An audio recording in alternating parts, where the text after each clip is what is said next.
Señor, te damos muchas gracias por esta oportunidad, este privilegio que nos das de poder estar aquí reunidos. Te pido, Señor, que en esta tarde tú nos dirijas y que podamos, a la luz de tu bendita palabra, Señor, aprender cosas. Abre nuestros ojos para que veamos las maravillas de tu ley. Y gracias te damos porque tú eres nuestro Maestro, que nos guías y nos diriges a la verdad. Queremos en esta tarde aprender de ti, Señor. Quita todo obstáculo, cualquier impedimento, de la índole que sea, y que en esta tarde haya libertad para exponer tu palabra y para aprender de la misma. Gracias por todo, Señor, en el nombre de tu amado Hijo Jesús. Amén y amén. Vamos a estar leyendo en esta tarde una serie de textos, y por eso le he pedido a Vanessa y a otras personas que nos ayuden.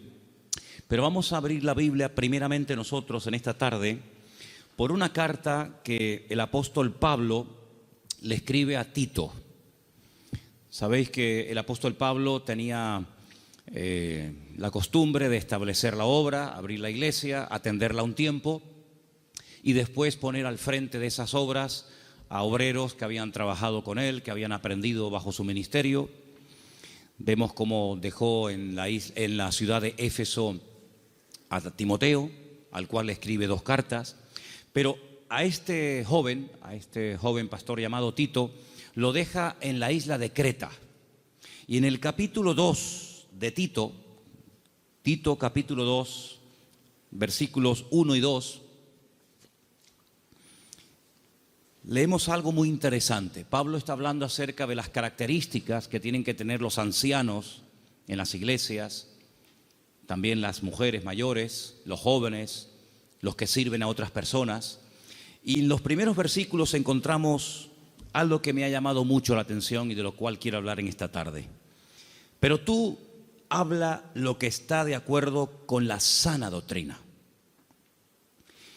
Que los ancianos sean sobrios, serios, prudentes, sanos en la fe, en el amor, en la paciencia. Y sigue contando y pidiendo cosas, ¿verdad? La frase que me llamó la atención, y es el tema que queremos hablar esta tarde, es cómo tener una fe sana. Cómo tener una fe sana. Dice la Biblia que el apóstol Pablo le pedía a Timoteo que los ancianos, que el liderazgo de la iglesia, tenían que tener una fe sana. Indagando por distintos textos del Nuevo Testamento, veo que a veces se menciona la fe, pero no siempre desde un punto de vista positivo. Hay como muchos tipos de fe, incluso también muchos niveles de fe. Y el apóstol Pablo y el Señor, a través de sus palabras, nos dice que la fe del creyente tiene que ser sana. Hablaremos después cómo se puede tener una fe sana, y también nos tendremos que preguntar si la fe que yo tengo está sana o está un poco enferma, ¿no? En Lucas 9:54 vamos a leer el primer texto, donde podemos ver a unos discípulos del Señor que lógicamente tenían fe, pero una fe muy extraña. Yo la he llamado una fe distorsionada. Escuchemos Lucas 9:54. Viendo esto, sus discípulos Jacobo y Juan dijeron: Señor, ¿quieres que mandemos descienda fuego del cielo como hizo Elías y los consuma? Unos discípulos del Señor le están proponiendo al Señor: Señor, ¿quieres que oremos para que caiga fuego del cielo y destruya a esta gente que no ha querido recibirnos? Y dice: ¿pero qué estáis diciendo? El Señor no apoya esa petición. El Señor dice: ustedes no saben lo que están proponiendo, ustedes no saben de lo que están hablando. La fe no es para destruir a la gente, la fe es para edificar, para ayudar, para bendecir. Luego, esta gente tenía una fe distorsionada completamente. Y sería muy bueno que nosotros nos preguntáramos de vez en cuando qué tipo de fe tenemos.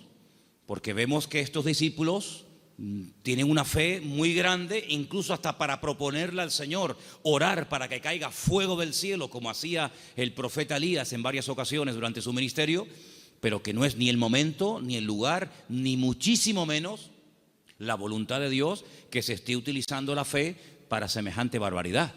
Luego aquí vemos, sí, fe, pero una fe distorsionada. Hay un texto en 2 de Timoteo 1:5 que menciona otro tipo de fe, y es un texto en el que el apóstol Pablo reconoce que la fe de Timoteo no es como la que él va a mencionar a continuación. 2 de Timoteo 1:5. Trayendo a la memoria la fe no fingida que hay en ti, la cual habitó primero en tu abuela Loida y en tu madre Eunice, y estoy seguro que en ti también. Analizando este texto, encontré que hay más de 43 traducciones diferentes de este término griego que se ha traducido en la versión Reina Valera como fe no fingida. Pero hay otras Biblias que en vez de poner fe no fingida, dicen fe verdadera, sincera, fe sin mezclas, fe sin hipocresía, fe nacida del corazón, fe sin disimulo, sin engaño. Incluso hay una versión alemana que dice fe sin máscara. Es un término que se emplea en 6 ocasiones diferentes en el Nuevo Testamento, y hay un versículo en Romanos que dice que el amor tiene que ser sin fingimiento. Exactamente igual que la palabra que emplea Pablo a la hora de referirse a la fe. Entonces hay una fe fingida. Parece que tiene, pero a la hora de la verdad eso no se puede considerar una fe auténtica.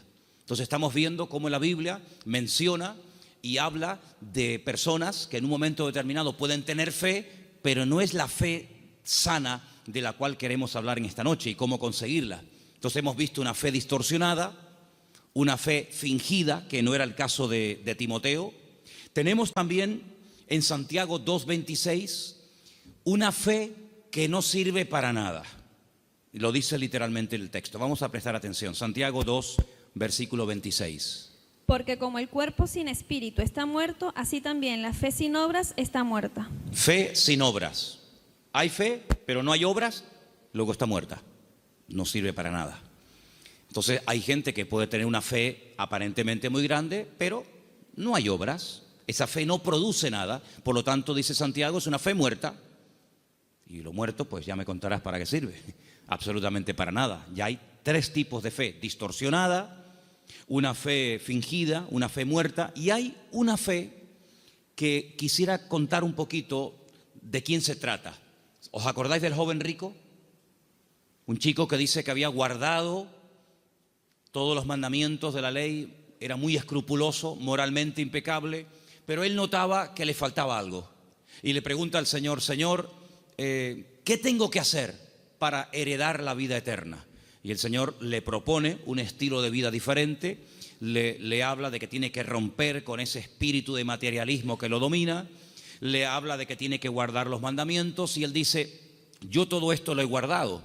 Luego vemos que muchos escribas y fariseos, incluido en el joven rico, eran personas de fe, pero era una fe religiosa, mecánica. Hay que orar, oramos. Hay que leer, leemos. Hay que ayunar, ayunamos. Hay que congregarse, me congrego. Pero el Señor no quiere que actuemos como si fuéramos máquinas, hermanos. Que no seamos como robots, que hacen las cosas pero sin sentimiento, sin pasión, sin ganas, sin deseo. Las hacen, pero no hay vida en lo que hacen. Digamos que es una fe religiosa. Sin embargo, volvemos al texto de Tito capítulo 2, donde el apóstol Pablo dice que los creyentes tienen que tener una fe sana. Quédense con eso, una fe sana, que no está enferma, que no está distorsionada. No es una fe que llegamos incluso a tener fe en la fe, valga la redundancia. Conocen la película de la lámpara de Aladino, ¿no? Esa lamparita que la frotan, sale un genio, y el objetivo del genio es cumplir los deseos de aquel que tuvo la suerte de encontrar la lámpara de Aladino. La fe no es la lámpara de Aladino. No tenemos que tener fe en nuestra fe. Dice el Señor: tened fe en Dios. ¿Cuántos dicen amén? Antes de ver las características y cómo se puede tener una fe sana, quiero llevarles a Mateo capítulo 8, donde vais a ver cómo el Señor sabe perfectamente qué nivel y qué calidad de fe tenemos. En Mateo capítulo 8, a partir del versículo 5, se relata la historia de una visita de Jesús a un pueblo llamado Cafarnaún, que significa el pueblo de Naún. Y en el versículo 5 dice que Jesús entró en Capernaum y vino a él un centurión. Luego no es un judío, es un gentil. Y este centurión, que era una especie de capitán, viene rogándole y le dice: Señor, mi criado está postrado en cama, paralítico, gravemente atormentado. No es un hombre insensible, no es un hombre arrogante como la mayoría de los romanos de la época. Es un hombre que viene pidiendo ayuda. Y viene pidiendo ayuda a un judío. Luego aquí hay un acto de humildad muy grande. Y le dijo el Señor: yo iré y le sanaré. Versículo 8. Respondiendo el centurión le dijo: Señor, no soy digno de que entre bajo mi techo. Solamente di solamente la palabra y mi criado sanará. Esto es tremendo.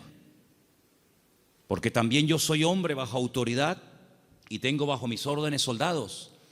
Y le digo a este: ve y va. Y le digo a otro: ven y viene. Y a mi siervo: haz esto, y lo hace. Al oírlo Jesús se maravilló y dijo a los que le seguían: de cierto os digo que ni aún en Israel he hallado tanta fe. No he encontrado a nadie en el país que tenga tanta fe como este hombre. ¿Qué fue lo que le llamó la atención al Señor Jesucristo de este hombre? Primero, la humildad con la que vino a pedir. No vino exigiendo. No vino: oye, que soy un centurión romano y me tienes que obedecer. Sino vino con humildad. Vino, dice, que rogándole. Y no vino pidiendo algo para él, sino para otra persona. Luego aquí hay una compasión.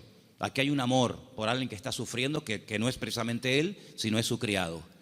Luego hay una cosa muy interesante en la conversación. El Señor está dispuesto a ir a la casa de un gentil. El Señor está dispuesto a ir a la casa de este hombre. Sin embargo, este hombre dice: Señor, sinceramente yo no soy digno de tenerte bajo mi techo. Pero podemos solucionarlo de otra manera. Di solamente la palabra, da solamente la orden de que mi criado sea sanado, y no hace falta ni que te desplaces, no hace falta ni que vengas. Fíjate que el hombre le pone un ejemplo al Señor. Le dice: mira, yo soy un hombre de autoridad. Yo le digo a un soldado que venga y viene, lo digo a otro que vaya o haga esto y lo hace. Por lo tanto, lo que este hombre está diciendo es: yo reconozco tu autoridad.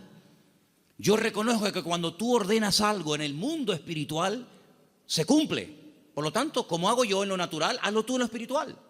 Da la orden y automáticamente mi criado sanará. Él unió el poder de la palabra, la autoridad de la palabra del Señor, con una fe bien puesta y bien depositada con humildad en el Señor. Y claro, automáticamente recibió la respuesta. Entonces el Señor dice que en todo Israel no había encontrado a nadie que tuviera tanta fe, una fe tan grande, tan firme, tan madura como la de este hombre. Luego, por la forma como habló, por la forma como pidió y se comportó, el Señor se dio cuenta de que este hombre no tenía una fe normal y corriente, sino era una fe, amigo, de categoría.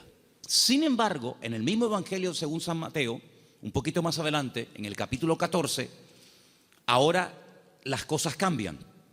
Porque en el capítulo 14, a partir del versículo 22, dice la palabra del Señor lo siguiente: Jesús enseguida hizo a sus discípulos entrar en la barca e ir delante de él a la otra tierra, a la otra ribera, entre tanto que él despedía a la multitud. Despedida la multitud, subió al monte a orar aparte, y cuando llegó la noche estaba allí solo. Y ya la barca estaba en medio del mar, azotada por las olas, porque el viento era contrario. Más a la cuarta vigilia de la noche, como a las 3:30 de la madrugada, Jesús vino a ellos andando sobre el mar. Los discípulos, viéndole andar sobre el mar, se turbaron diciendo: un fantasma, y dieron voces de miedo. Pero enseguida Jesús les habló diciendo: tened ánimo, yo soy, no temáis. Entonces Pedro le respondió y le dijo: Señor, si tú eres, manda que yo vaya a ti sobre las aguas. Vamos a ver. Jesús le dijo: ven. Simplemente eso, ven. Él, descendiendo de la barca, andaba sobre las aguas para ir a Jesús. Pero, ay amigos, los peros. Al ver el fuerte viento tuvo miedo y, comenzando a hundirse, dio voces diciendo: Señor, sálvame. Al momento Jesús, extendiendo la mano, asió de él y le dijo: hombre de poca fe. poca fe. Capítulo 8 le dice al centurión, grande, grande es tu fe. Queda maravillado, queda impactado el Señor al ver el nivel de fe que tenía aquel hombre. Sin embargo, a este le dice, hombre de poca fe. Hay otro pasaje muy interesante en los evangelios, ustedes lo conocen perfectamente, donde Jesús está predicando en una casa. Dice la Biblia que fuera hay unos amigos de un paralítico que no pueden entrar. Conocen la historia, ¿verdad? Dice que se suben al techo, no se desaniman, no dicen, bueno, vengamos otro día, tal vez otro día ya no está. Nada los detiene, nada los frena. Descienden al paralítico entre ellos y dice la Biblia literalmente, al ver Jesús la fe de ellos. No habla de la fe del paralítico.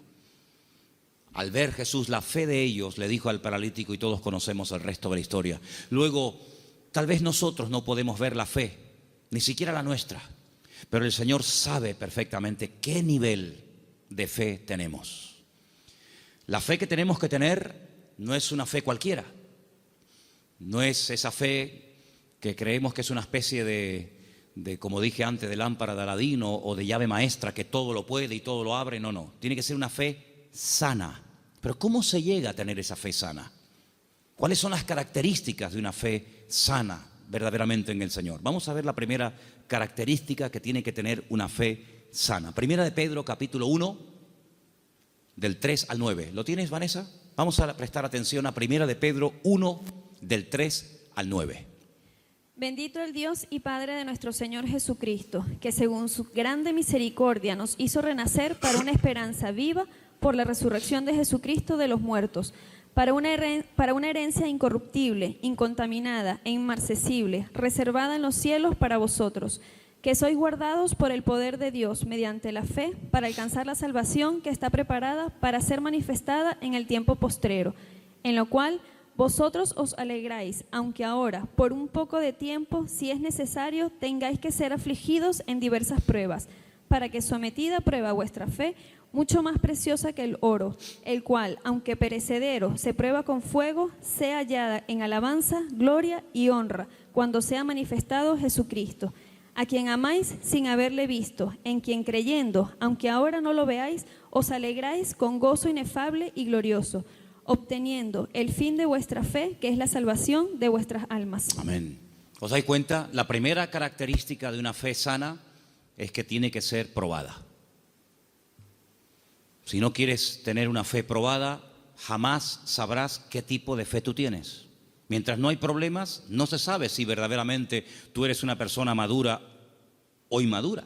No se sabe. Es como cuando antiguamente te entregaban la cartilla cuando terminabas de hacer el servicio militar y te ponían comportamiento, bueno, malo, excelente, regular, lo que fuera, disposición a la hora de actuar o en fin, las distintas, digamos, no materias, sino las distintas características que se pretendía o se suponía que había en un soldado. Generalmente, a menos que fuera tiempo de guerra, el apartado del valor se dejaba en blanco, porque no hubo ocasión de mostrar el valor. La obediencia sí, la fidelidad, la puntualidad, digamos la uniformidad, pero el valor era una casilla que se dejaba en blanco. Ahora, si hay una guerra, si te tienes que jugar la vida, si tienes que salir a campo abierto, entonces se sabe si ese soldado tenía o no tenía valor. Con la fe es exactamente igual. Si no hay pruebas, pues sí, tengo fe. Pero amigo, y cuando llegaron las pruebas, ¿cómo reaccionó usted ante el primer problema que le vino después de conocer al Señor? Porque nosotros reaccionamos de una manera antes de conocer al Señor que no puede ser la misma después de conocer al Señor. ¿Cómo, por ejemplo, reaccionó Job? Job no era judío, Job era un gentil, pero tenía tan clara su confianza y su fe en el Señor que después de las pruebas aún estaba mejor que antes de las pruebas. Antes de las pruebas era un hombre rico, la vida le sonrió, tenía hijos, matrimonio que funcionaba perfectamente, aparentemente, tierras, criados, prestigio, casas, un patrimonio increíble y no había ningún problema.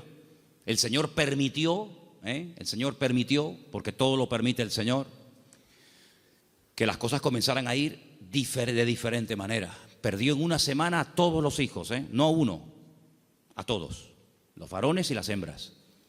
Perdió todos los animales. Eso era una tragedia en aquel tiempo. Las cosechas se le pudrieron. La mujer se le volvió en su contra. Él cayó enfermo. Las casas se le derrumbaron. Los amigos, ni te cuento. Si uno dice, bueno, pero ¿dónde está Dios en todo esto? Nunca estuvo Dios más cerca de Job que cuando era probado. Cuando más cerca Dios estuvo de Job y cuanto más cerca Job estuvo del Señor fue en el tiempo de la prueba. En ningún momento se quejó. Argumentó, habló con el Señor, todo lo que tú quieras, pero en ningún momento claudicó y dijo, no merece la pena, no sirve de nada llevar una vida íntegra, llevar una vida de santidad, porque al fin y al cabo, mira, estoy pasando lo peor que los que no creen en ti, Señor. Al final, cuando termina todo aquel ciclo de pruebas tremendas, que no sabemos exactamente cuánto tiempo duró, Él dice cosas tremendas. Él dice, yo de oídas te había oído, pero ahora mis ojos te ven. Ahora es cuando yo verdaderamente he conocido qué tipo de Dios, qué naturaleza es la de mi Dios. Ahora he experimentado la fidelidad de Dios. Ahora he experimentado la sanidad del Señor. Ahora he experimentado el consuelo del Señor. Y por eso, claro, Él dice esa famosa leyenda, esa famosa frase, aunque Dios me mate, lo voy a seguir adorando, porque yo sé que mi Redentor está vivo.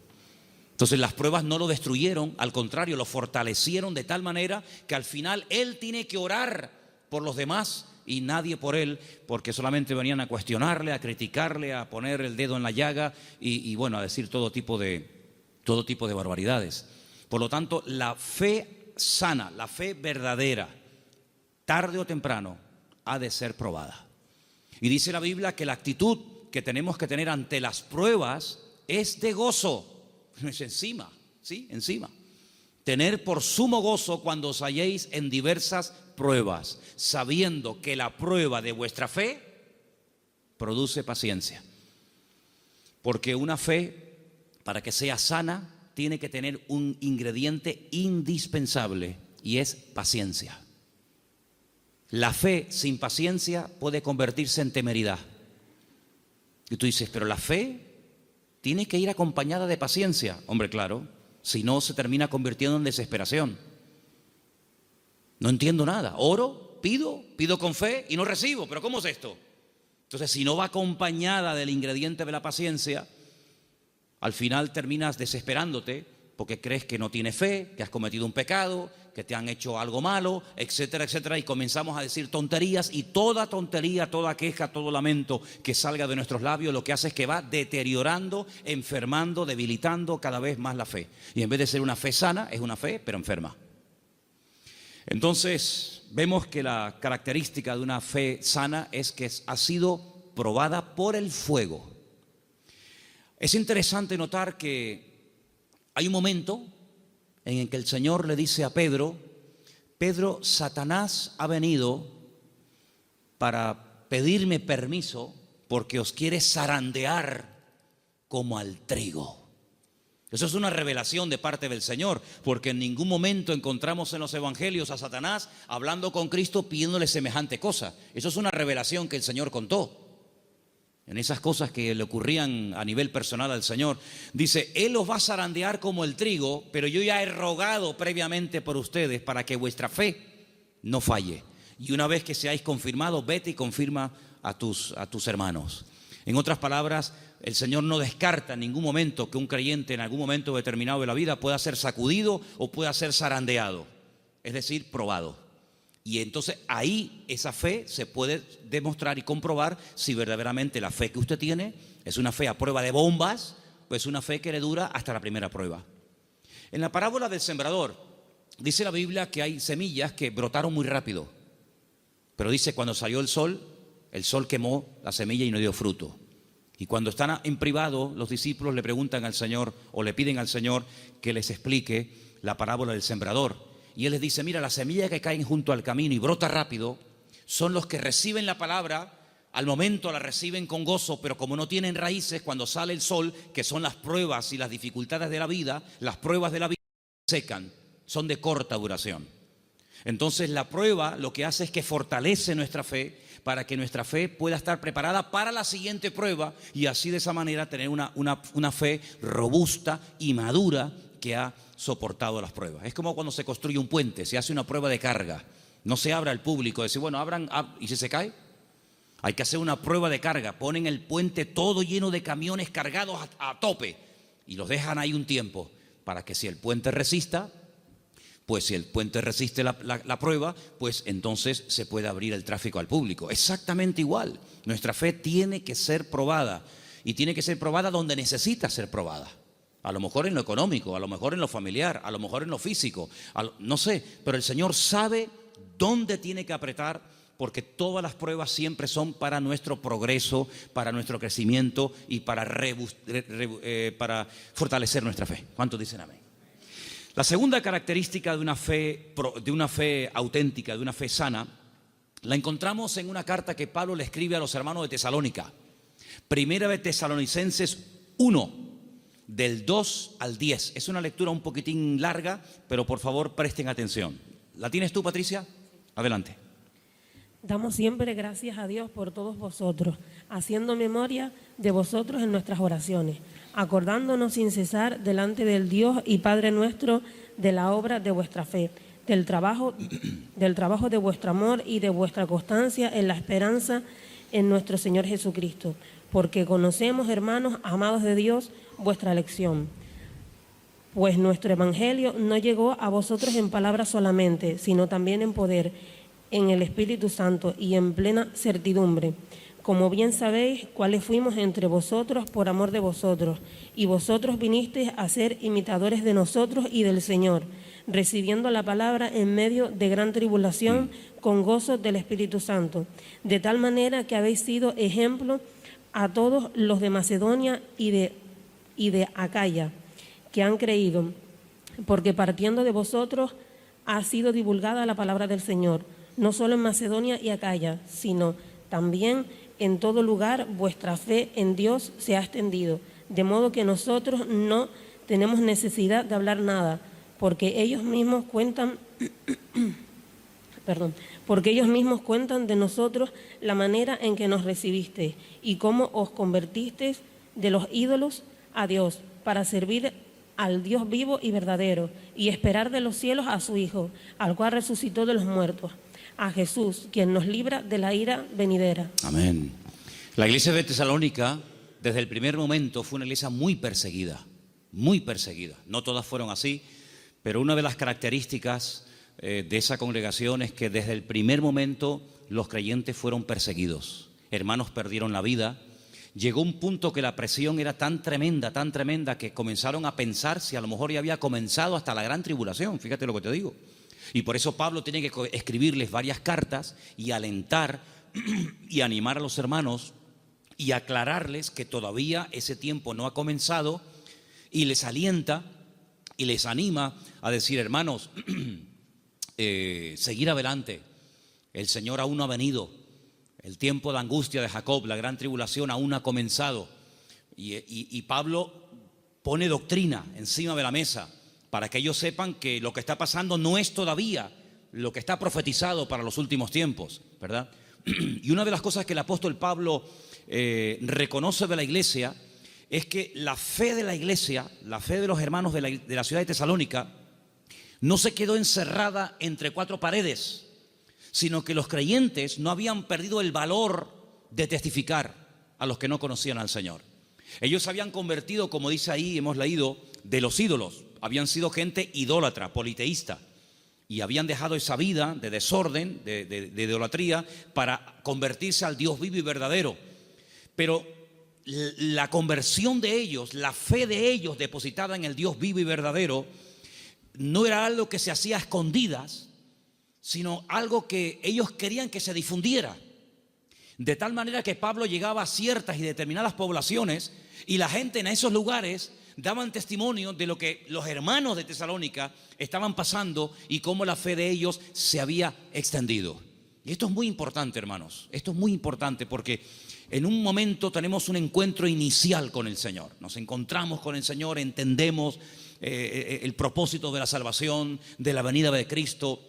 pedimos perdón por nuestros pecados, lo aceptamos como nuestro Señor y Salvador personal. Muy bien, pero ¿y ahora? Ahora se tiene que extender nuestra fe. Tenemos que divulgar nuestro testimonio, nuestra esperanza en el Señor, porque no todo el mundo tiene la misma fe. No todo el mundo ha tenido la misma experiencia que tú has tenido, y por eso es muy importante que abramos la boca para que podamos decir a la gente, oye, que hay una esperanza, que hay un remedio, como vimos el domingo, que hay un camino, una verdad y una vida. Y los tesalonicenses no dijeron, bueno, mira, vamos a quedarnos callados porque nos están maltratando, nos están matando, nos están torturando. No importa, vamos a seguir hablando, vamos a dar testimonio de la fe en nuestro Señor Jesucristo. Esa es otra característica indispensable de una fe sana, que no solamente soporta la prueba con gozo y que la utiliza como plataforma para crecer y para acercarse más al Señor, sino que además es una fe que no es muda, no es una fe invisible. Usted sabe que la tiene, pero nadie se ha enterado en la familia, nadie se ha enterado en el barrio. No, yo abro mi boca y extiendo y proclamo la fe, la obra que el Señor ha hecho en mi vida. Esa es otra característica de una fe sana. Un creyente que no testifica no es normal. No es creyente que un creyente que tiene el gozo del Señor y que ha pasado de muerte a vida, pasen los días, las semanas y se le pase la vida y no comparta su fe y su testimonio con nadie. Eso no es una fe sana, es una fe enferma. Otra característica de una fe sana, quiero leer en Santiago. Voy a leer este pasaje yo, si no les importa, en capítulo 2, a partir del versículo 14, donde Santiago habla de algo muy importante relacionado con la fe. Dice, hermanos míos, Santiago 2:14, ¿de qué aprovechará si alguno dice que tiene fe y no tiene obras? ¿Podrá la fe salvarle? Si un hermano o una hermana están desnudos y tienen necesidad del alimento de cada día, y alguno de vosotros les dice, id en paz, calentaos y saciaos, pero no les dais las cosas que son necesarias para el cuerpo, ¿de qué aprovecha? No, hermanos, déjenme que diga esto.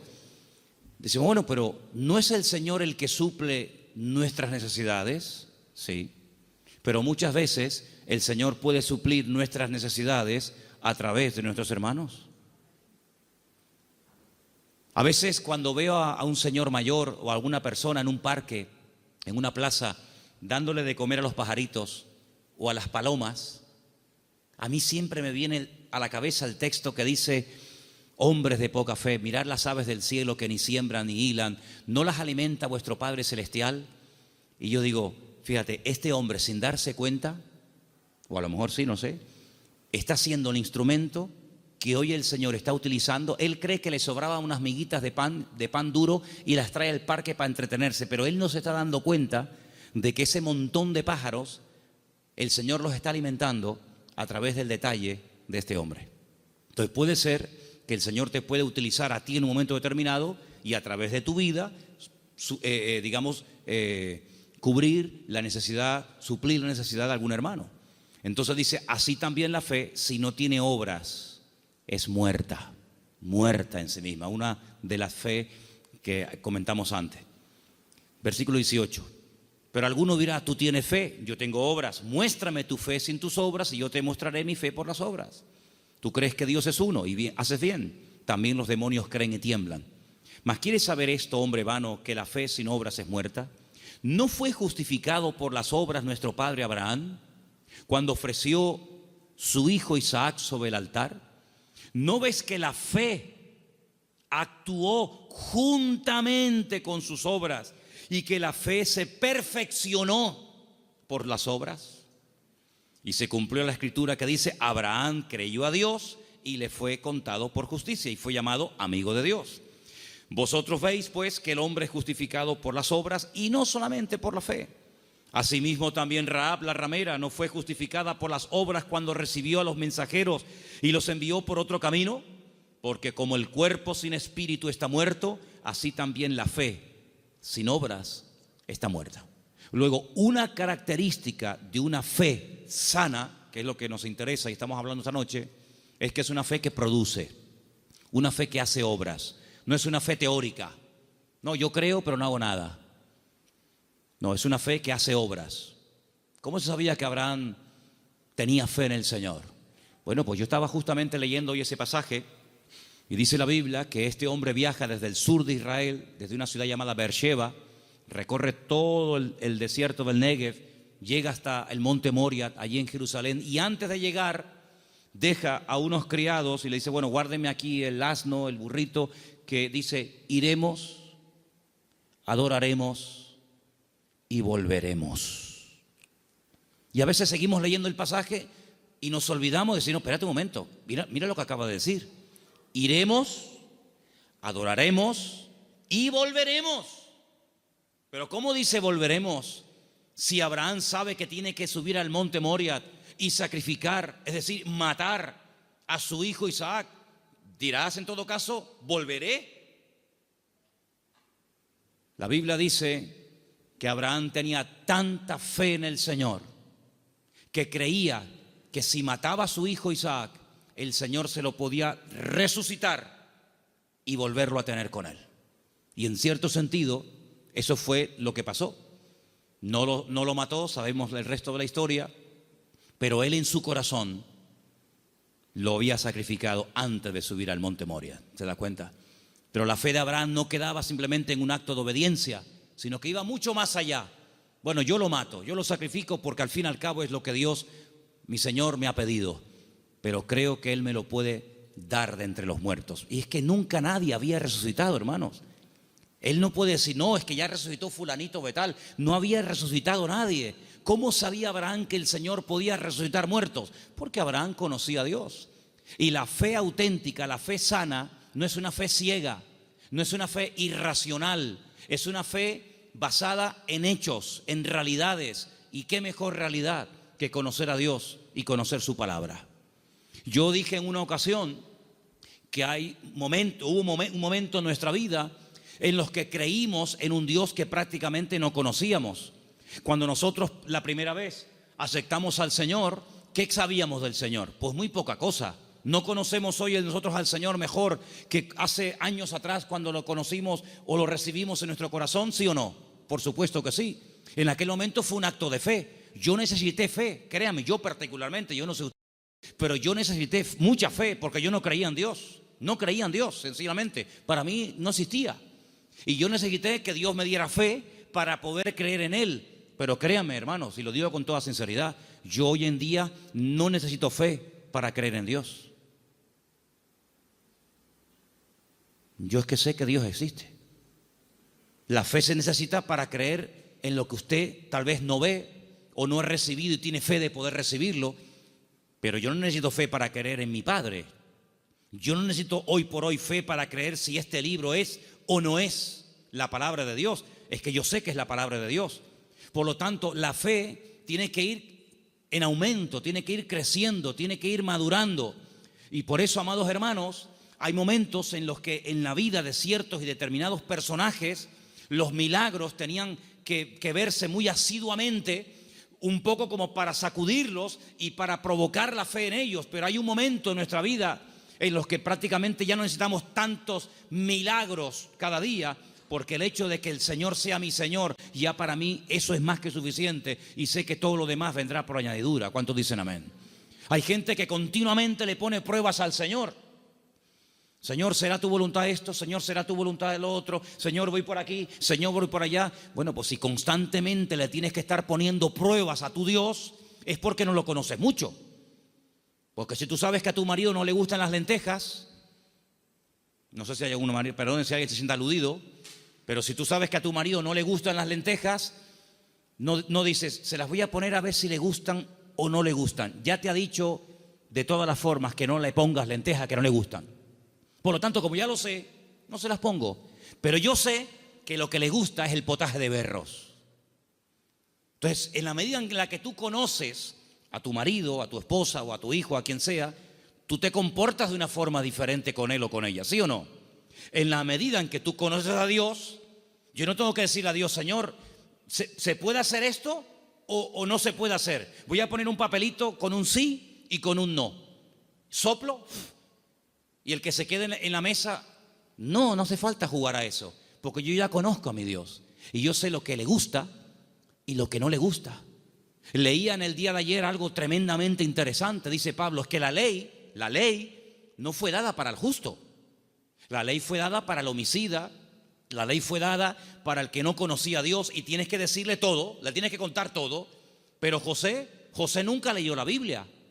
Y José era capaz de decir, eso no lo puedo hacer, porque si yo hago eso, yo peco contra mi Dios. ¿Os acordáis? Cuando es tentado con la mujer de Potifar, él podía haber dicho, bueno, ¿dónde está escrito que esto es pecado? No estaba escrito por ninguna parte, pero es que él conocía a Dios. Y cuando una persona conoce a Dios, aunque no tenga mucho conocimiento de la Biblia, conoce más del Dios de la Biblia que de la Biblia del Señor y sabe perfectamente discernir y dice, esto no es de Dios, esto no es del Señor. Porque el que conoce al Señor, dice la Biblia, hay un texto muy bonito que dice, el pueblo que conoce a su Dios se esforzará. Y nosotros, amados, queridos hermanos, no dejamos de pecar por miedo al castigo, sino no pecamos por temor a Dios, por respeto al Señor, que es muy diferente. Amén. Otra característica de una fe madura, tal vez le puede sorprender esta frase, es que no tiene miedo a las aventuras. En Génesis capítulo 12, quiero que vean este pasaje conmigo. Génesis capítulo 12, versículo 1. Hay una palabra aquí muy bonita que la hemos leído en muchas ocasiones. Dicen que el padre de Abraham era, ¿cómo se llamaba el padre de Abraham? Hola.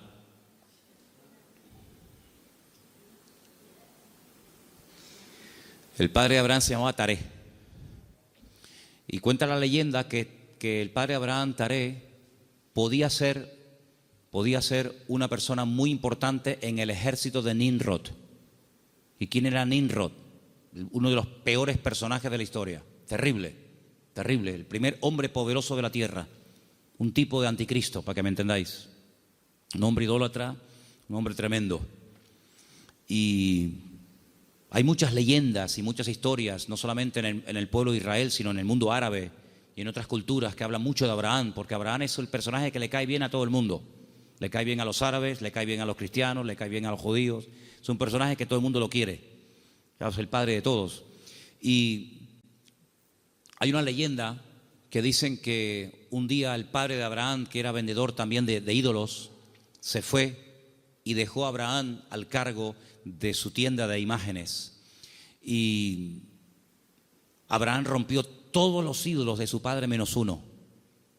Y cuando el padre viene, le pregunta al hijo, hijo, ¿pero qué has hecho? Me has roto todos los ídolos, todas las imágenes.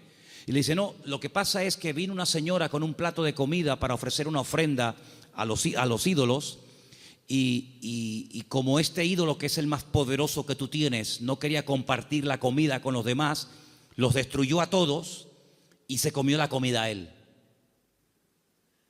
Y le dice el padre, pero hijo, ¿qué cuento me estás contando? Si son ídolos de piedra, son incapaces de hacer esto. Y Abraham le dice, pues papá, si tú mismo has reconocido que son ídolos de piedra que no puedan hacer esto, ¿por qué los adoras? Es una leyenda que cuentan los árabes, ¿no? Hablando acerca de la fe de Abraham.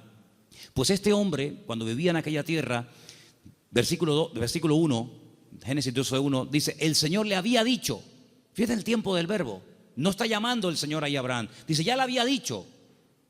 Es como, oye, que ya te he dicho, ya te lo dije el otro día, te lo estoy recordando. Ya el Señor le había dicho a Abraham. ¿Qué le había dicho? Vete de tu tierra, de tu familia o parentela, de la casa de tu padre, a la tierra que yo te mostraré. Fíjate que el primer verbo está en pasado y el último está en futuro. Ya le había dicho el Señor, a la tierra que yo te mostraré.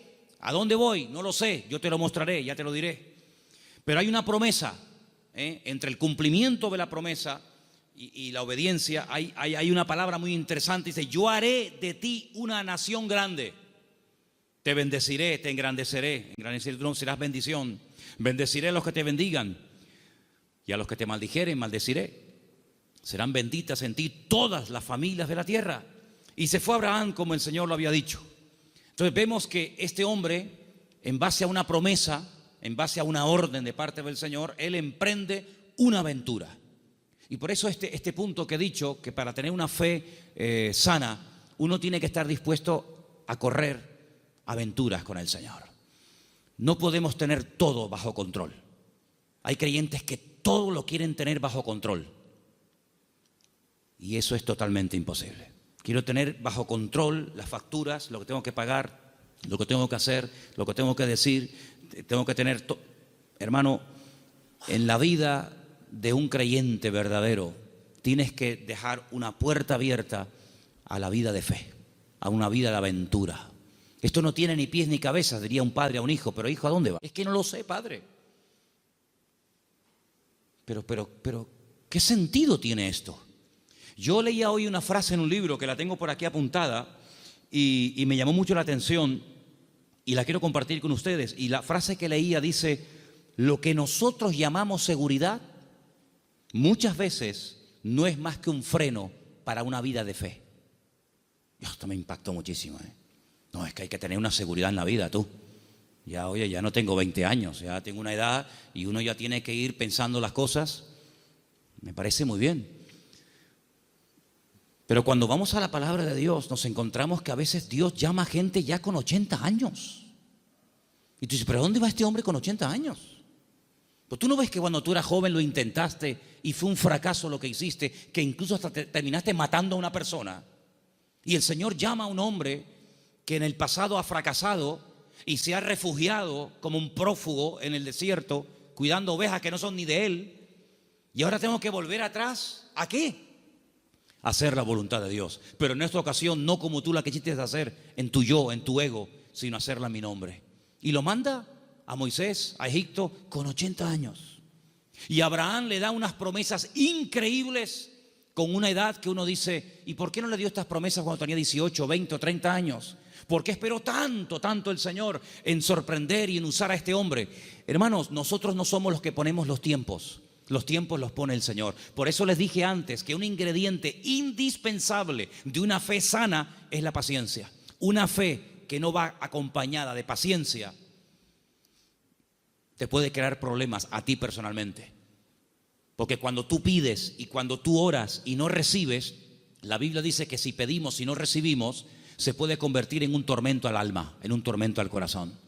Y por eso el que tú pidas no significa que inmediatamente tus órdenes se tienen que cumplir. Vuelvo a repetir el ejemplo de antes. La fe no es la lámpara de Aladino. Encomendamos al Señor nuestra vida, nuestras situaciones, confía en Él y Él hará, decía el Salmo 37, ¿os acordáis?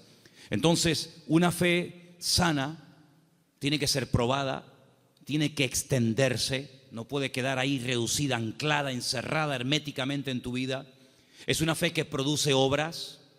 Es una fe que es que por lo que haces se nota que tiene fe. Hombre, vamos a ver, un hombre que está dispuesto a sacrificar a un hijo, ¿qué más prueba que ello? Cuando le dice el Señor a ese hijo el día de mañana, quédate en Beersheba y siembra en el desierto, y este hombre siembra en el desierto y no cuestiona a Dios diciendo, oye, pero ¿cómo que siembra en el desierto? Esto es un disparate, es una locura. ¿Cómo voy a sembrar la semilla? ¿Cómo voy a sembrar semillas en arena? Y el hombre lo hace y Dios lo prospera, ¿verdad? Vemos en la Biblia que hay momentos en los que Dios le dice a la gente, oye, ¿tú estás dispuesto a ir en contra de la corriente? ¿Tú estás dispuesto a hacer lo que yo te diga, aunque aparentemente sea un disparate? A ese tipo de vida no tenemos que cerrarnos. Yo no digo que tengas que ir por ese camino toda tu vida, pero no descartes la posibilidad de que en un momento Dios te lleve la contraria. ¿Puede el Señor llevarnos la contraria? ¿Puede el Señor sorprendernos a estas alturas? Quiero decirles algo que llevo tiempo queriendo decirlo y siempre se me olvida. Siempre se me olvida. Cuando llego a casa digo, pero si yo vine de Galicia y quería decirles esto y todavía no se lo he dicho. Ahora me acaba de venir a la cabeza y se lo voy a decir. Fui a predicar un día a una iglesia en Galicia. No voy a decir ni el sitio porque sabe Dios a dónde llegan estas predicaciones. Fui a predicar a un lugar y el pastor de esa iglesia, que llevaba ya mucho tiempo al frente de esa congregación, me dice que se va a ir a otra ciudad, a empezar otra iglesia. Digo, muy bien. Y él sigue hablando y me dice, es que esta iglesia en la que yo ya he estado años, yo creo que ya ha dado todo lo que tenía que dar. hemos hecho evangelismo, hemos hecho retiros, hemos hecho campamentos, hemos hecho vigilias, y yo creo que esta iglesia ya ha dado todo lo que tenía que dar, y voy a comenzar en otra parte. Y cuando yo llegué a casa y comencé a pensar en lo que este hermano me había dicho, es un buen hombre, es un buen pastor, no estoy hablando de un pseudo pastor, estoy hablando de un hombre de Dios.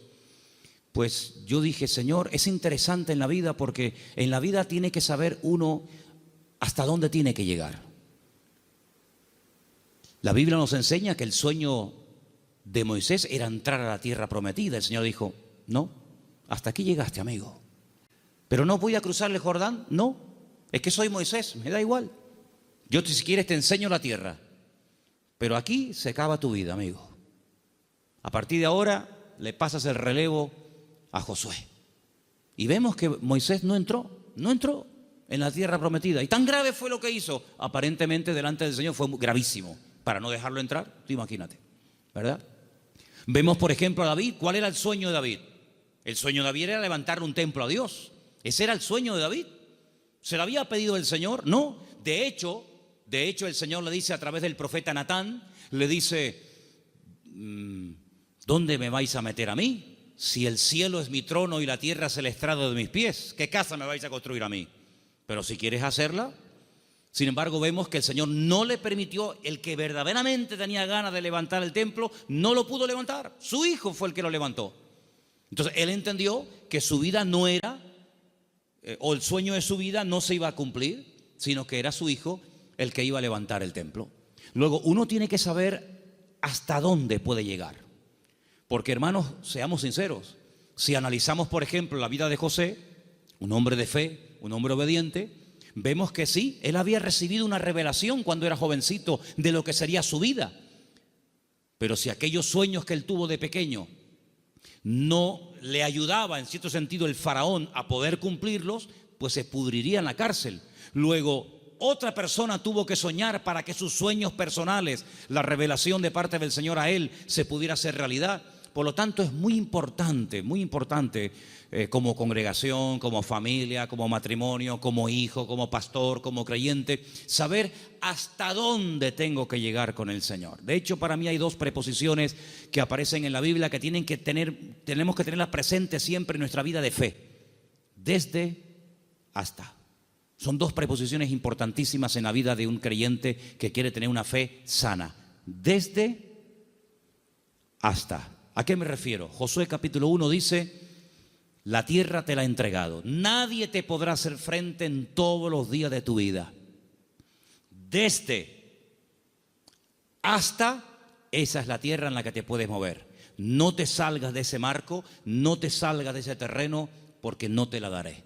De hecho, ha habido momentos en la historia en los que Israel ha conquistado terreno que tiempo más tarde ha tenido que devolver, porque no entraba dentro del desde, hasta, ¿verdad? Cuando en una de las guerras conquistó la famosa península del Sinaí, la península del Sinaí no entraba dentro de las promesas del Señor y la tuvo que devolver, ¿verdad? Y sabemos que la península del Sinaí no pertenece a Israel.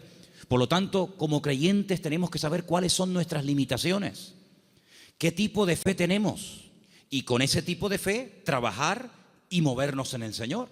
Porque dice la Biblia que no a todos se nos ha dado la misma fe, ni los mismos dones, ni el mismo conocimiento, ni los mismos talentos.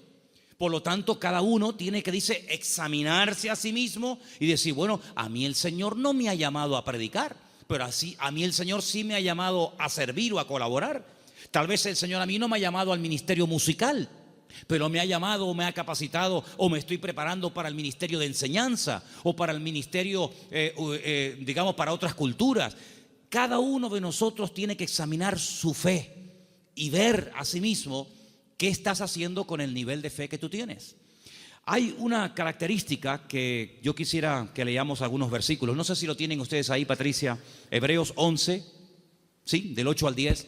Porque antes dije algo que quiero que te lleves esta tarde grabado en tu corazón. Incluye la paciencia en tus oraciones. Incluye la paciencia en tu fe. Si no incluyes la fe, la paciencia en la fe que tienes, lo puedes pasar mal, porque va a haber un momento en el que te vas a pelear con Dios, te puedes desanimar, porque dices, Señor, estoy orando con fe, Estoy orando conforme a tu voluntad y no veo resultados, pero es que la fe tiene que ir acompañada de la paciencia. Vamos a leer 2 textos y con ellos terminamos. Hebreos 11, del 8 al 10, por favor. Por la fe, Abraham, siendo llamado, obedeció para salir al lugar que había de recibir como herencia, y salió sin saber a dónde iba. Por la fe, habitó como extranjero en la tierra prometida, como en tierra ajena, morando en tiendas con Isaac y Jacob, coherederos de la misma promesa, porque esperaba la ciudad que tiene fundamentos, cuyo arquitecto y constructor es Dios. Esperaba en esa búsqueda, esperaba la ciudad cuyo arquitecto y fundador es Dios. Ahí el verbo está en un imperfecto progresivo. Es decir, espero, pero no de brazos cruzados, a ver qué pasa, no. Espero y me muevo en esa espera. ¿Me explico? Me muevo en fe. Aún no he recibido lo prometido.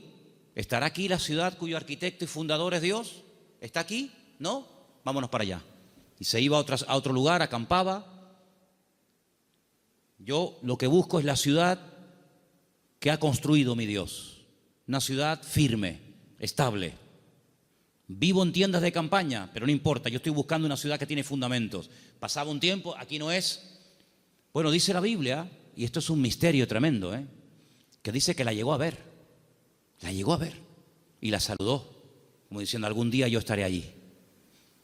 Yo les dije una vez que a mí me llamó muchísimo la atención, porque esto es algo que dice el Nuevo Testamento. Esto no lo dice el Antiguo Testamento. La Biblia no dice en el Antiguo Testamento en ninguna parte que Abraham buscaba la ciudad cuyo arquitecto y fundador es Dios. Eso no lo dice en ninguna parte. Eso lo dice el Nuevo Testamento en la carta a los Hebreos. Luego hay una transmisión oral, cosas que se contaban de padres a hijos, de generación en generación, que no están escritas en la Biblia, pero que llegaron hasta los tiempos del Señor Jesucristo, y el que escribió la carta a los Hebreos, que puede ser Pablo, Apolos, Lucas o quien fuera, él, inspirado por el Espíritu Santo, dice en la carta, si fuera mentira, Dios no le hubiera permitido que lo escribiera, que Abraham lo que en el fondo buscaba no era agua en el desierto. Lo que él buscaba era una ciudad cuyo arquitecto y fundador es Dios. Y tú dices, ¿qué ciudad es esa? ¿Qué ciudad es? ¿Una ciudad que ha hecho Dios? Bueno, yo solamente conozco una. ¿Cuál es? Pues la Nueva Jerusalén, ¿sí o no? No hay otra. Bueno, pues cuando hemos ido muchas veces a Israel, en el famoso Museo del Templo, pues resulta que al principio ustedes saben que hay unas habitaciones que te van explicando la historia de la Biblia con unos cuadros gigantes, unos cuadros enormes. No dejan sacar fotografías, no dejan hacer películas, pero bueno, yo lo tengo aquí grabado en mi cabeza. Y hay un cuadro enorme que yo me quedé mirando, digo, esto es increíble, ¿eh? Se ve. Son allá, claro, ya Isaac no era un niñito de 4, Isaac tenía entre 35 y 40 años cuando va al monte Moria con su padre. Algunas veces la gente se imagina que ven mi niño, ven bonito, ven, ponte aquí. No, Isaac era un hombre ya hecho y derecho. Y lo pone sobre el altar y se ve el altar de piedras con Isaac amarrado de pies y de manos. En el fondo se ve unas zarzas con un carnero allí enroscado. Se ve a Abraham con el puñal en alto, pero él está mirando al cielo, y es a lo que voy, y se ve en el cielo el templo de Jerusalén, todo como si fuera de oro, se ve el templo, y Abraham mirando el templo de Jerusalén. Por eso los judíos dicen que lo que Abraham vio en el monte Moriah fue el futuro templo de Jerusalén, y ese es el monte donde se construyó el templo de Jerusalén. Y yo, cuando miraba aquello, digo, pero si los judíos no leen el Nuevo Testamento, si los judíos tienen prohibido leer el Nuevo Testamento, ¿cómo saben ellos que Abraham allí en aquel sitio, según la versión judía, él vio el templo de Jerusalén? Y yo en el Nuevo Testamento veo que Abraham lo que vio fue la Nueva Jerusalén. Bueno, algo se tuvo que transmitir a lo largo de la historia, de boca en boca, ¿verdad? De generación en generación, que llegó hasta los tiempos de la carta de los Hebreos, donde vemos que Abraham vio algo. Y dice que la vio. Entonces, amados hermanos, el nivel de fe de Abraham era algo tan espectacular que ¿cómo va a tener el temor de sacrificar a un hijo cuando sabe que Dios se lo puede resucitar? ¿Cómo va a tener él temor de dejar la herencia de su padre y quedar totalmente desheredado a la hora de salir del hogar cuando él sabe perfectamente lo que Dios le está prometiendo? La fe no tiene lugar a la duda. La fe es certeza, la fe es convicción. Ahora, si yo tengo un buen trabajo, pongamos un ejemplo sencillo de entender. Si yo tengo un buen trabajo, gano bien, estoy contratado fijo, tengo mis pagas, ya tengo una antigüedad, etcétera, etcétera, me va bien, me encuentro a gusto, y de repente me ofrecen otro trabajo, una de dos. O el que me ofrecen tiene que ser 1000 veces mejor que el que tengo, o no tiene ningún sentido que yo deje este buen trabajo por un trabajo que en el fondo no sé si me van a pagar, si no me van a pagar, si tienen solvencia, si no tienen solvencia, si estos van serios, si estos van broma. ¿Tú sabes lo que significó dejar todo? Papá, que me voy. ¿Pero te vas a dónde? No sé. ¿Y por qué? Es que Dios me llamó. ¿Pero qué Dios te llamó? Era una aventura, era un disparate. Pero un disparate para el hombre que tiene una fe enferma. Un disparate para el hombre que se pone encima de una mesa y empieza a sacar cálculos y saca la calculadora y dice: esto es un disparate, esto no va a funcionar bien, esto no tiene ni pies ni cabeza. Para el hombre natural, dice la Biblia, que las cosas de Dios son un disparate, son locura. Pero para el hombre que tiene el Espíritu de Dios, dice que la fe te permite, hay distintos niveles, ¿verdad? Hay un momento en el que la fe, si crece, si madura, si se extiende, una fe probada, etcétera, te permite ver por la fe y llamar las cosas que no son como si ya fuesen. Tú imagínate que yo mañana llego aquí y les digo: hermano, a partir de ahora me llamo Daniel, ya no me llamo Manolo. Sería un choque, ¿no? Sería un impacto. Bueno, pues eso fue lo que tuvo que hacer Abraham: convencer a su mujer de que ahora Dios le cambió el nombre, convencer a sus 300 criados, y encima el nombre que Dios le ha puesto es un nombre que tiene que ver con algo que no es real. Si le hubiera puesto un nombre que significaba anciano, eso hoy te pega como anillo al dedo, porque eres un viejito. O si te hubiera puesto un nombre que no sé, pero es que le puso un nombre que significaba padre de multitudes. Y claro, más de uno habrá dicho: pero bueno, es que este hombre este hombre va de mal en peor. Se pone un nombre que no tiene nada que ver con la realidad, pero es que la fe te permite estar por encima de lo que llamamos realidad. Porque yo pregunto: ¿la realidad cuál es? ¿La que vivimos o la que Dios quiere que vivamos? Porque la Biblia dice que la vida es sombra, y la sombra no es la realidad.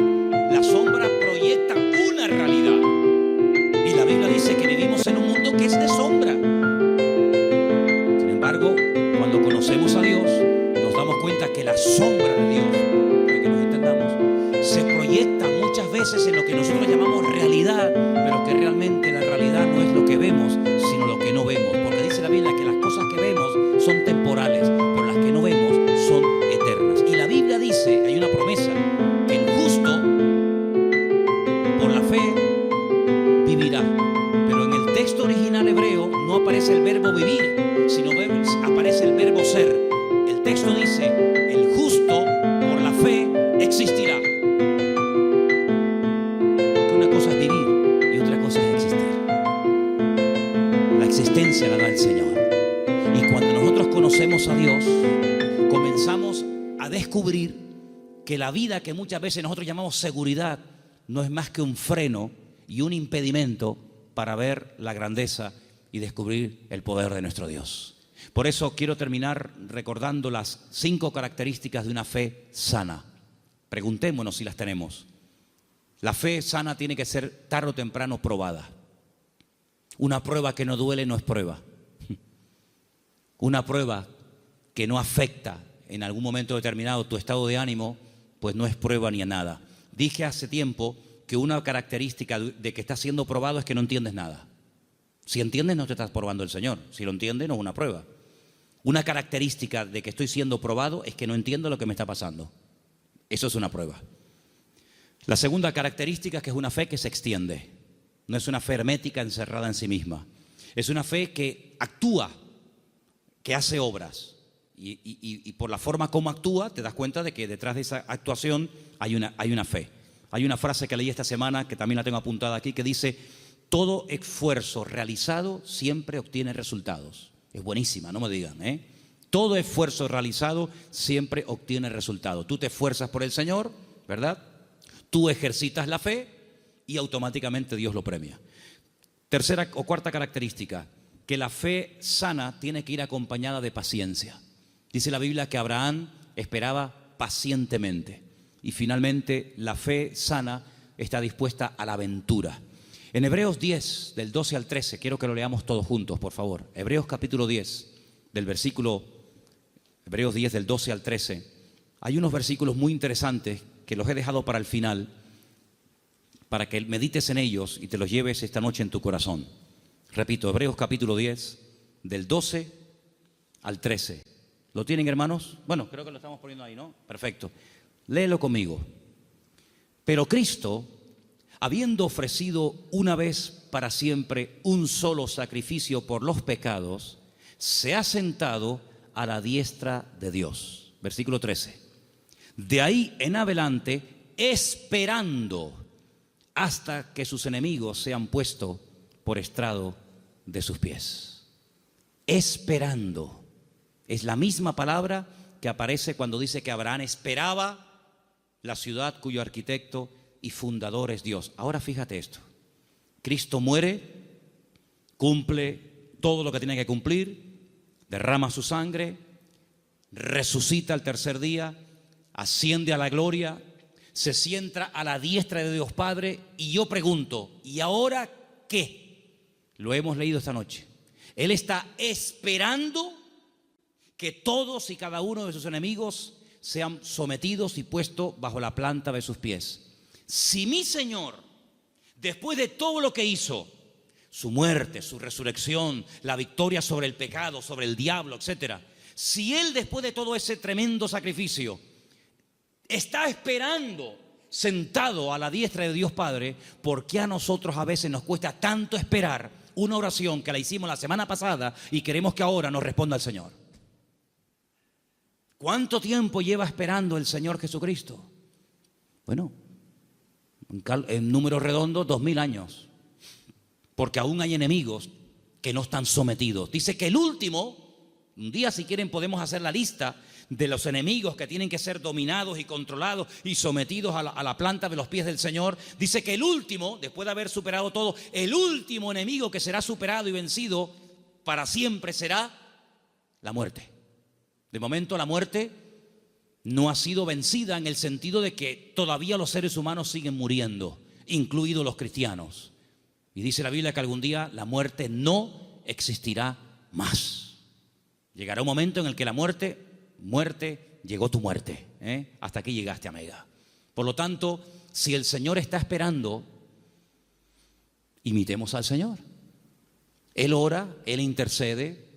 Hay oraciones que el Señor Jesucristo le hizo al Padre cuando subió a la diestra, y una de ellas fue: Padre, envíales el Consolador. No dijo Él: yo rogaré al Padre para que os envíe otro Consolador, para que esté con vosotros para siempre. ¿Lo habéis leído, sí o no? Esa oración fue contestada en pocos días. Asciende, el Señor Jesucristo le pide al Padre que envíe el Espíritu Santo a los que quedaron en la tierra, lo envía. Pero hay otras muchas cosas que aún todavía el Señor está esperando que se solucionen, que se venzan, y después vendrá el Señor. Por lo tanto, vemos que la fe tiene que aprender a esperar. No solamente tiene que tener la confianza y la perseverancia, sino que una fe sana es una fe que sabe esperar. Pero no es una espera en vano, no es una espera inútil. Es una espera que merece la pena, porque merece la pena esperar en el Señor. ¿Cuántos dicen amén? Cierra tus ojos en esta noche y pidámosle al Señor: si mi fe está distorsionada, si mi fe está muerta, si mi fe no produce, si mi fe está estancada, Señor, sáname la fe. Que mi fe no sea una fe enferma, sino una fe viva, una fe robusta, madura. En otras palabras, una fe sana, aleluya. Que sea una bendición para mi vida y para los que me rodean. Una fe contagiosa, una fe que trae ánimo, una fe que trae fortaleza al espíritu. Una fe que me ayuda a superar los traumas, los problemas, las tristezas, las amarguras, las pérdidas. Una fe que me ayuda a llamar las cosas que no son como si ya las estuviera teniendo ahora mismo y disfrutando de ellas. Llama las cosas que no son como si ya fuesen.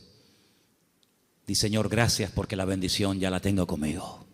Gracias, Señor, porque el gozo, la paz, la sanidad, ese trabajo, ese hijo, esa situación la veo resuelta. Pero la fe tiene que aprender a esperar. Como tú estás esperando a la diestra del Padre, yo quiero esperar pacientemente, esperé en el Señor. Y te pedimos en esta noche, Señor, que esta fe, que es la meta de todos y cada uno de los creyentes, de tus hijos, sea una realidad en nuestra vida. Ayúdanos a trabajar esta fe que tú un día depositaste en nuestros corazones, que el mundo no la apague, que las circunstancias de la vida no la debiliten ni la enfermen, sino que la fe nos permita estar firmes, porque tu palabra dice que nuestra fe ha vencido al mundo. Aleluya. Señor, si nuestra fe en algún momento no ha estado como tenía que estar, si no estamos verdaderamente echando mano y utilizando esta fe, te pedimos que tú nos sacudas y nos despiertes para que esta fe, Señor, verdaderamente sea una fe poderosa, una fe que obtenga lo imposible y una fe que me permita vivir en victoria y bendecido todos los días de mi vida hasta que tú regreses, Señor. Gracias te doy, Señor, por este don, por este regalo maravilloso que tú has puesto en mi vida. Bendecimos y glorificamos tu nombre en esta noche, en el nombre bendito de Jesús. Amén y amén.